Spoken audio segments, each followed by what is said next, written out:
Drunk History, and today I'm gonna take you on a tour of World War II. My name is Kojo, and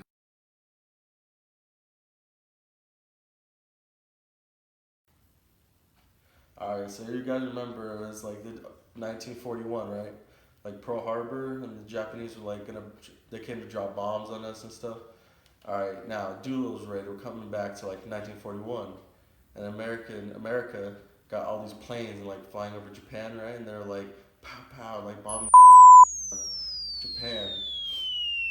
And then these planes, it was like, why call Doolittle raid? That's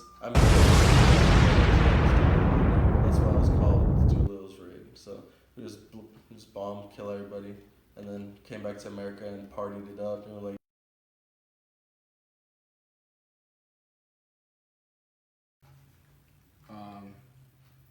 okay, so there was Oppenheimer. And Oppenheimer, he was like the father of the atomic bomb. You know, he worked with the Manhattan Project, and okay, the Manhattan Project, this thing was like super hush hush. And with it, what really happened, it was like crazy hush hush. Okay, like so crazy. There's like thousands of people involved in it, but like none of them even knew what it was.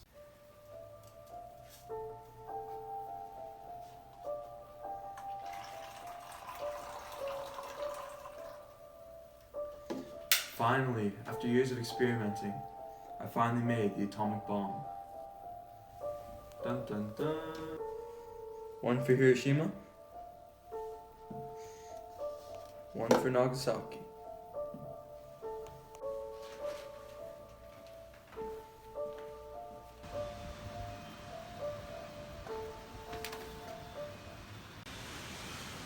Boom. Boom.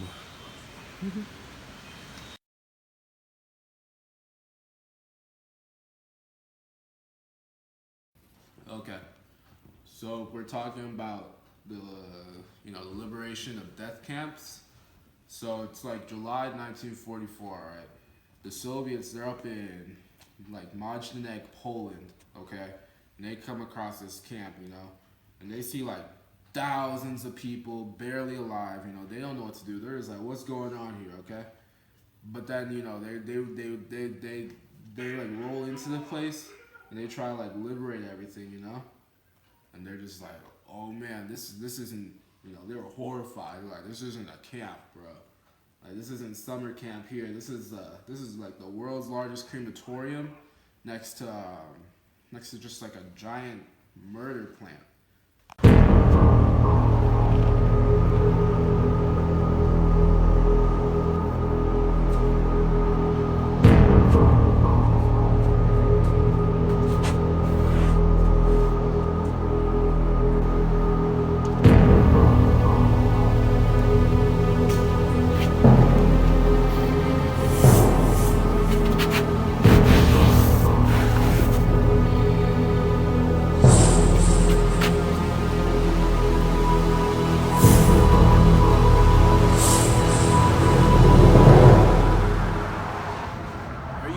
Save me?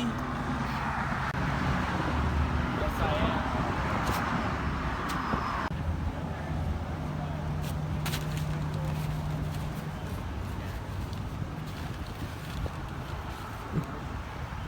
am. Come with me.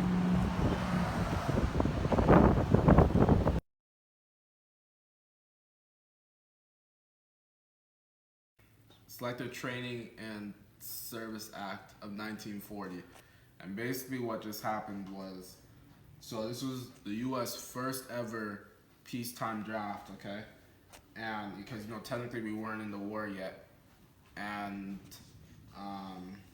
yeah, so basically on your 18th birthday, everyone be happy. Everyone be happy, you'd have like your little party, okay? But then you get put in the draft, And people would go out to war. This one guy, he'd go out to war. He was just killing everybody. Like no one could stop him. But then he got shot in like the leg, bro. And he went down. It was pretty bad, But then like this Tooth Fairy type like Red Cross chick comes along. She tries to save him. She says, "No, you can't you can't make it, you know. But he's like, no, I'm good, you know. But she puts it down, you know, and she gets up, okay, and she's like, nah, it's my time, you know. And that brings in the WAC, you know. And, you know, they first started off as like, you know, these were the women, you know, who joined the war. And first they just had to, like, you know, do the side jobs. They were the nurses and stuff, you know. You know, but then, you know, after a while, you know, they finally got, like, their, like, chance in the war. Alright, so picture this, 1942, January, 16th, I think. Like, FDR brought up all these, like, government people, so they met up in a room, and they're like, alright, we gotta supervise the war production. And then that's how the War Production Board was born. And I need more tanks, ships, planes, ammunition, and weapons for the war. Okay, we got you. Yeah, we'll see what we can do. We'll turn these factories upside down, and we'll turn them into factories for all your needs and supplies. You know, this is an outrage, okay? This economy is out of control. You need to do something about it. Well, sir, the function of the Office of Price Administration was made to control money and rent after the outbreak of World War II.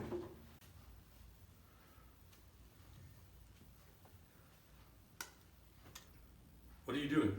We have to ration. The soldiers are not the only ones being affected. We are all being affected. When the government puts rations on food, gas, and even clothing, that affects all of us.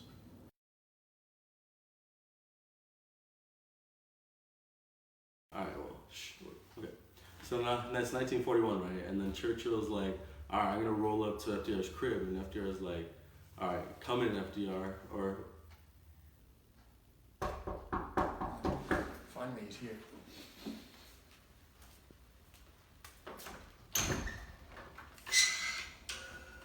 Well, we have some major issues to attend to. Yes, we do. Let's get comfortable. Alright, well, we have been moving supplies from the US to Britain and France under the Lend Lease and Cash and Carry Acts. But when the Japanese bomb my country in Pearl Harbor, that's where I draw the line. We need to join this war and fight against. We thank you for all of your help, donating money, supplies, and we are hopeful for you to join this war after all your years in neutrality. Thank you. One more thing. I cannot breathe in these pants, but they're so worth it.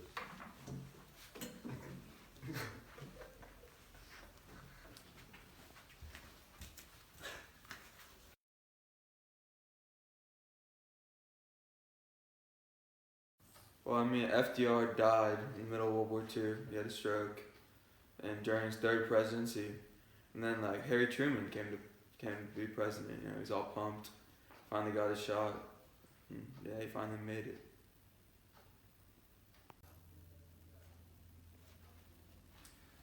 Alright, let's try this to-do list. Win World War II.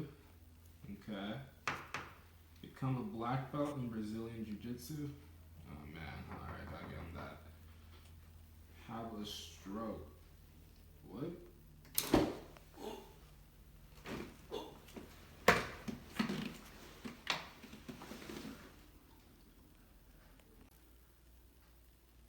Finally! Jesus Christ.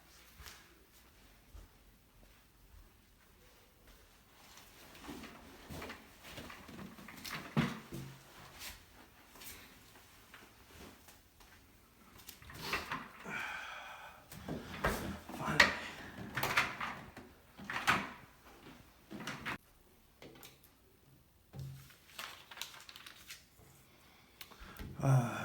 Alright, to-do list. Drop an atomic bomb on Japan, alright.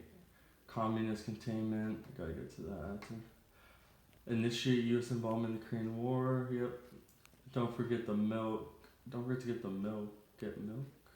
Oh.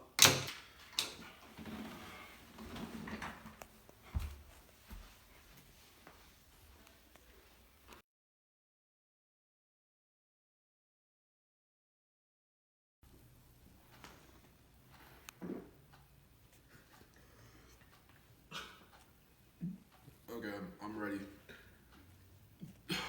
Okay. So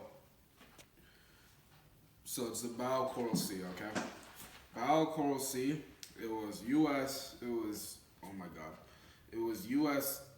and Australia versus Japan. All right. Now this was the first time that they had, you know, it was like plane against plane. It was tank against tank. It was ships against ships.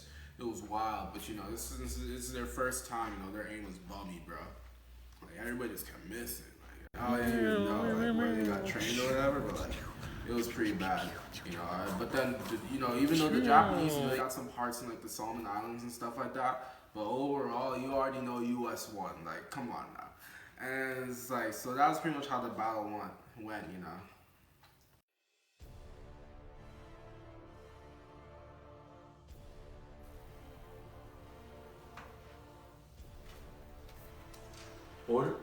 Order in the court. Order. Thank you. Judge Marquette, you are now in the process of trying 24 of the highest political leaders of Germany and saying if what they did was correct. Okay. Thank you. I understand how important this is, so we're gonna start this up.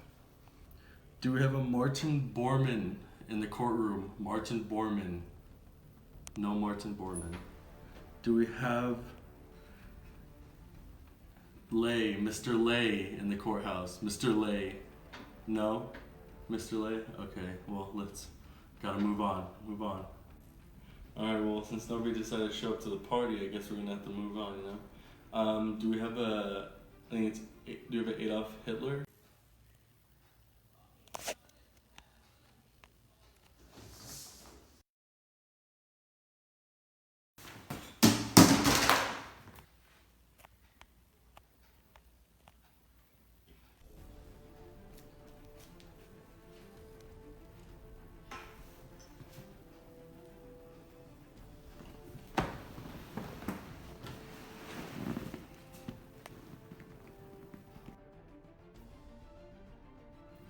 What's next? I can't. Just give me.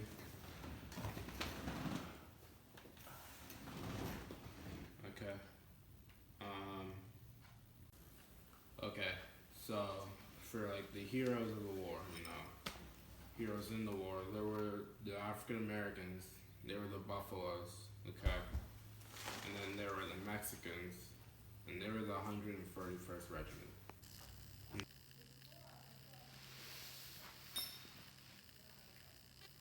Okay, and then there's the Japanese Americans, and they were the 442nd Regimental Combat Team.